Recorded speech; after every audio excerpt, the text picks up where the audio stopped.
Bien-aimés dans le Seigneur, nous vous saluons au nom de Jésus de Nazareth.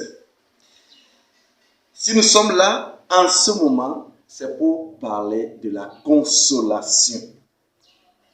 La consolation, qu'est-ce que c'est?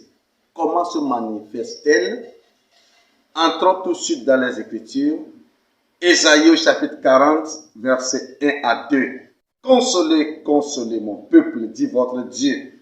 Parlez au cœur de Jérusalem et criez-lui que son service est achevé, que son iniquité est acquittée, qu'il a reçu de la main de l'Éternel le double pour tous ses péchés. Alléluia.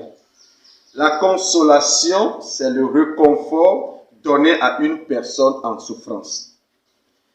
Et une personne en souffrance peut être comprise par soit la souffrance spirituelle ou la souffrance charnelle. Dans le cas de Job, c'est une souffrance spirituelle et charnelle, parce que son malheur charnel est causé par le diable. Et Job dit que dans toutes ces souffrances, même si Dieu le retranchait de la terre, même si la main de Dieu le touchait pour son malheur, il a une consolation. Et qu'est-ce qui lui donnait la consolation là? Il dit la parole de Dieu, qui n'a pas renié la parole de l'Éternel. Job au chapitre 6, versets 9 à 10. Donc la consolation, c'est ce qui, dans votre malheur, vous donne l'espoir et la force que tôt ou tard, vous serez libérés. La consolation, bien-aimée, ne doit pas être comprise comme la rédemption. Parce que avant la rédemption, il doit avoir la consolation.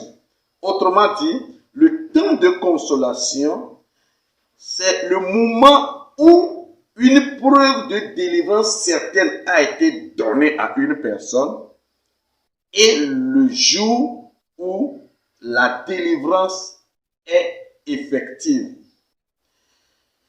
Lorsque nous parlons de la consolation, il s'agit de ce moment où Dieu devient favorable à une personne et lui donne tous les signes, tous les moyens pour croire et espérer qu'il sera délivré. Autrement dit, la consolation et la rédemption, c'est deux choses bien différentes, mais la première conduit à la seconde. N'oubliez pas ce que Paul a dit aux Éphésiens, Éphésiens chapitre 4, verset 30, « N'attristez pas le Saint-Esprit de Dieu, par lequel vous avez été scellés pour le jour de la rédemption. » Donc, nous voyons clairement que la consolation conduit à la rédemption. Dans la vie des enfants d'Israël, le roi Ézéchias a commis un acte réprimandé par le prophète Ésaïe. Dans le chapitre 39, le roi Ézéchias a montré tous ses biens, toute son armée, ses armes à l'ambassade babylonienne. Et ça, Dieu dit, ce que tu viens de faire, tu viens d'ouvrir une voie pour que les Babyloniens viennent amener tes enfants à captivité. Et la force de cette captivité, les souffrances de cette captivité ferait que la tristesse du peuple de Dieu sera très grande. Et Ésaïe annonce que ce ne sera pas définitif, mais il y aura le pardon du péché de tout le peuple dans la captivité et aussi la réconciliation vraie entre Dieu et Israël. Il faut remarquer que Israël attend la consolation avant la délivrance finale. Et ça, tout enfant d'Israël le savent. Lorsque nous prenons le contexte du temps où le Seigneur était dans les jours de sa chair, il est écrit, selon Luc au chapitre 2, le verset 25, que « Et voici, il y avait à Jérusalem un homme appelé Siméon. Cet homme était juste et pieux. Il attendait la consolation d'Israël. Et l'Esprit Saint était sur lui. » Donc, Israël attend une manifestation du Messie pour lui accorder la paix, pour lui accorder la réconciliation avec Dieu, qui lui apporterait la délivrance du péché, le pardon des iniquités, avant la manifestation finale de la délivrance. La consolation se manifeste à 2 points, bien-aimés. Premier point, il y a l'espoir. Et deuxième point, la force pour traverser le restant du moment de captivité jusqu'à la délivrance finale. Au niveau des enfants d'Israël, lorsqu'ils seront en captivité à Babylone, Dieu les visitera. Et nous voyons Jérémie qui leur conseille d'ailleurs de construire des maisons, de planter des champs, de faire des enfants, de marier et de faire marier leurs enfants. Ce qui veut dire qu'il y a de l'espoir que tôt ou tard, vous sortirez. Mais au moment où vous êtes en captivité, vous demeurez enfant de Dieu. C'est le message de Jérémie.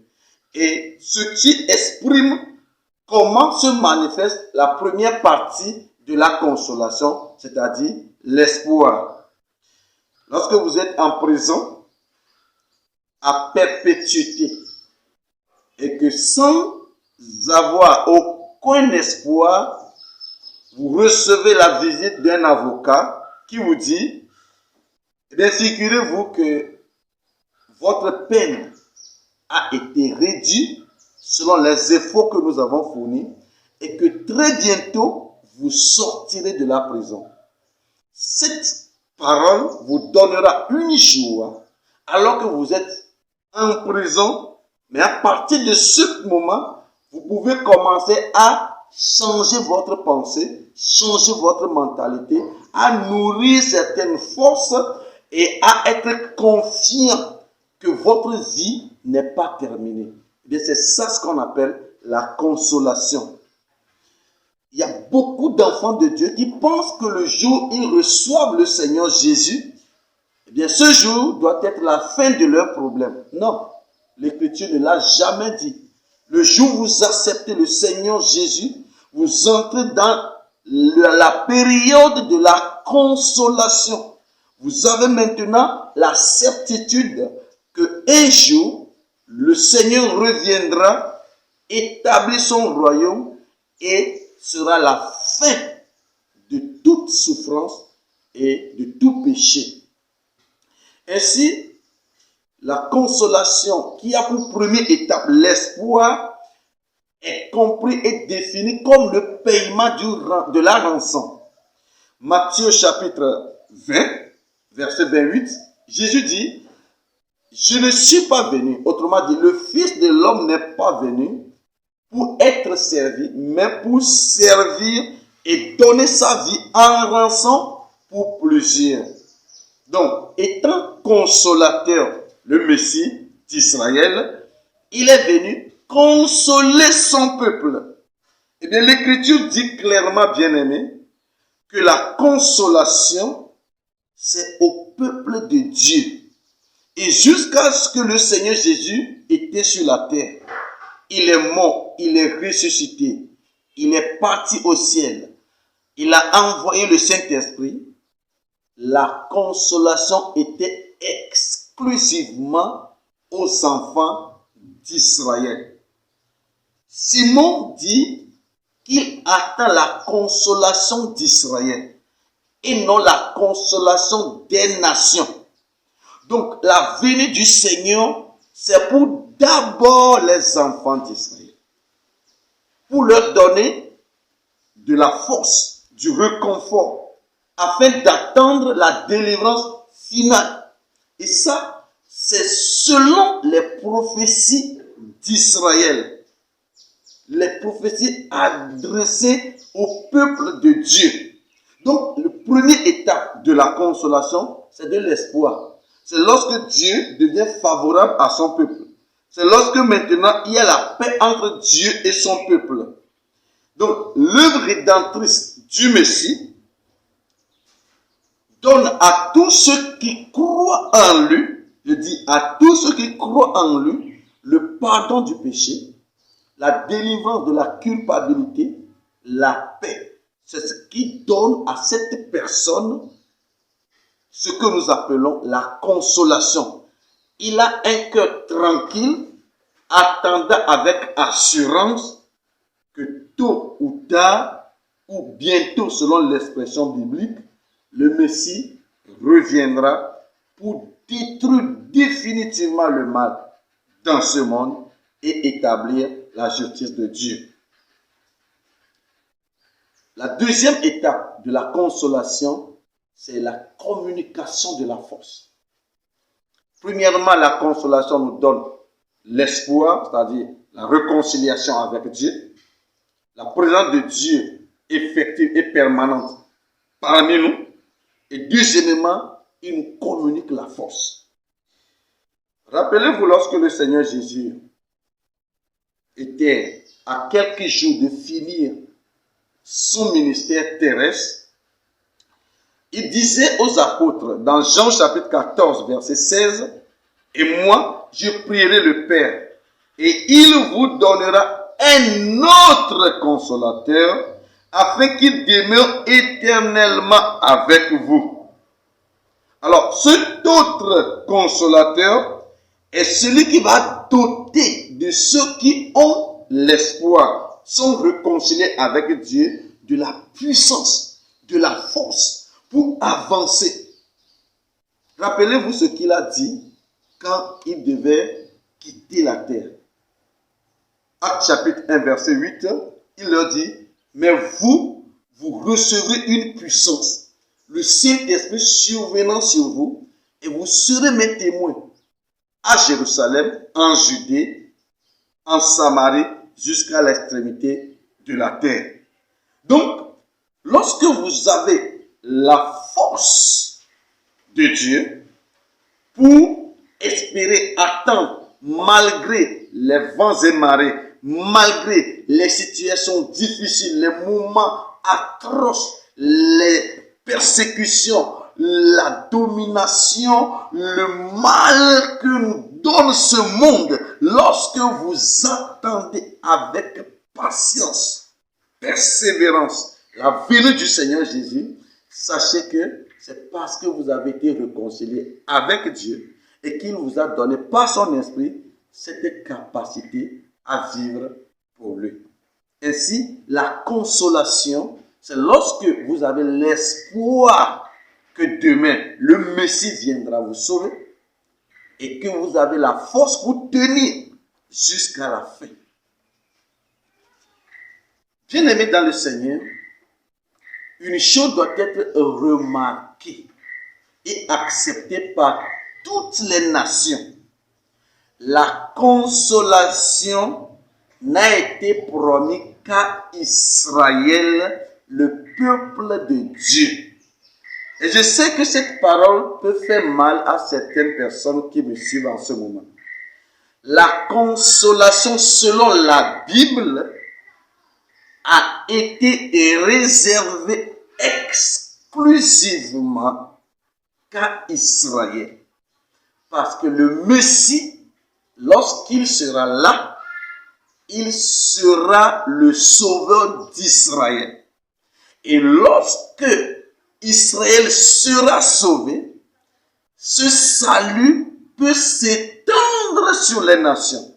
Il faut accepter la vérité et être fier de ce que Dieu prévoit faire dans nos vies. Alléluia.